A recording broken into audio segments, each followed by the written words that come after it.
দাদা, মেয়েটি সারাক্ষণ কাঁদছে, একটুও চুপ হচ্ছে না। একে কি করা যায় বলেন তো? বাহ, মেয়েটা তো দারুণ দেখতে। এই সূর্য, যা হামিদ কাজীকে ডেকে নিয়ে আয়। কাজে কি হবে দাদা? আরে খেপা, বিয়ে হবে। আচ্ছা ঠিক আছে দাদা, আমি এক্ষুনি কাজী সাহেবকে ডেকে নিয়ে এসছি।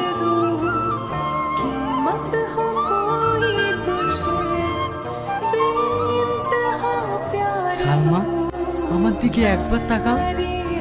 আপনি কিন্তু কাজটা অন্যায় করলেন।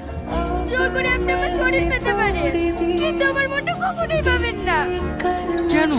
আমার মধ্যে কি প্রেম ভালোবাসা কিছুই নেই? না নেই, আপনি একজন খুনি।